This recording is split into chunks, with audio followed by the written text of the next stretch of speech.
Welcome in again to another edition of Musings from the Mountains, a special edition. Follow up on what we were talking about yesterday. It was signing day. Before we get to that, I'm Keenan Cummings, managing editor. You might notice my sidekick is tending to other issues at the moment. But wanted to get into a little bit about what we saw, what was expected, what happened.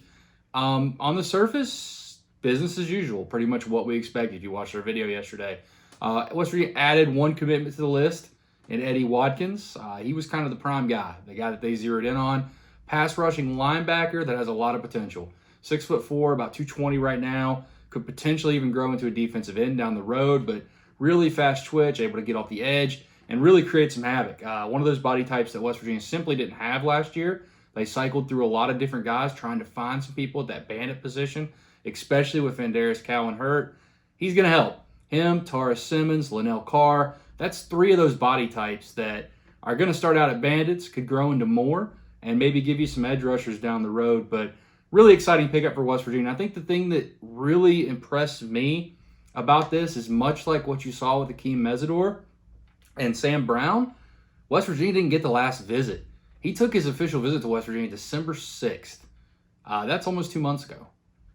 So he took his visit, did not sign in the early period, waited to the late period, and actually took official visits on back-to-back weekends to Arizona and Missouri.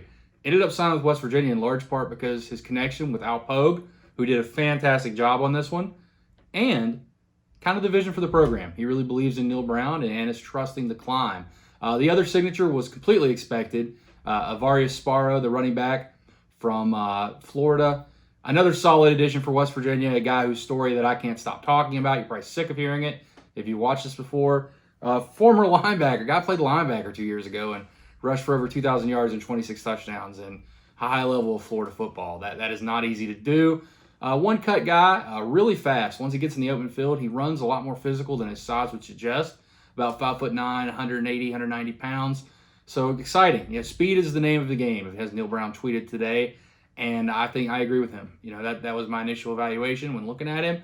Speed really stands out. For West Virginia as a whole, 20 signees now, done for the day, barring any miraculous surprise that I don't see coming. And if you watch this video, I think I have a pretty good read on what's going on. For the class as a whole, I think it's impressive. You look at some of these numbers here.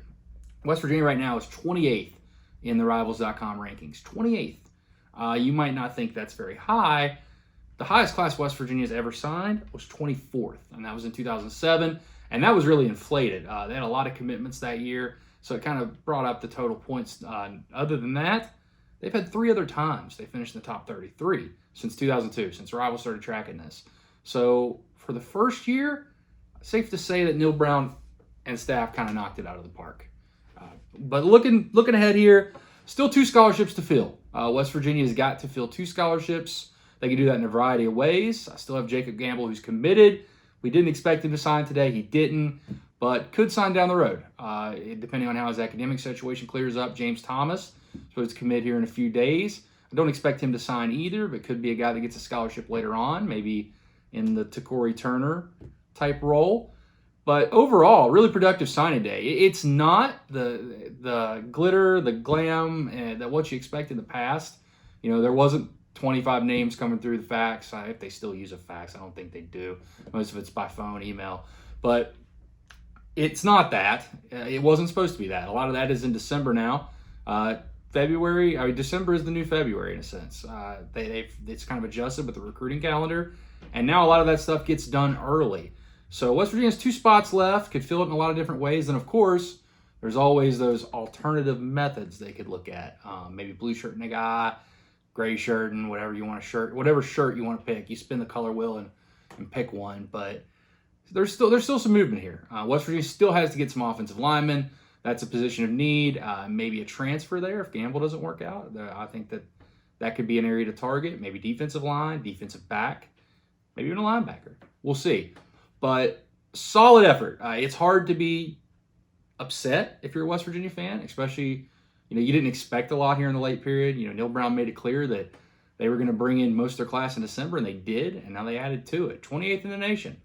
Who would have thought, West Virginia? Things are moving up, and this 2021 class has a chance to be epically better. I think that if they hit on some of the guys they want to hit on, it could be one of the better classes in school history, if not the best, according to Rivals rankings. So it's a lot of pressure. I understand that, but we'll see how it turns out. Thanks again for tuning in. I want to remind you, if you like this information, if you like talking with me on the podcast, I'm available almost 24/7 on the message board. Go ahead and hit me up. Hit up my partner, Patrick. You can hit us up on Twitter as well. I'm at Rivals Keenan. He's at Patrick Kotnick. Talk to us. You know, we have a great promo going on right now. 50% off. You sign up for a year, you get 50% off. That is half the price for all the coverage. And what's even better about that, guys, it's a little bit of a cheat code here. That's going to take you into next signing day too. So you don't only get this signing day, you get the December signing day and next February signing day. 3 for the price of 1. Well, I guess you already got this one, but you'll get your reaction. So we got a lot coming to you. Thanks for tuning in again. Hit subscribe if this is your first time watching, and we'll see you here in a few days. So this has been Musings from the Mountains.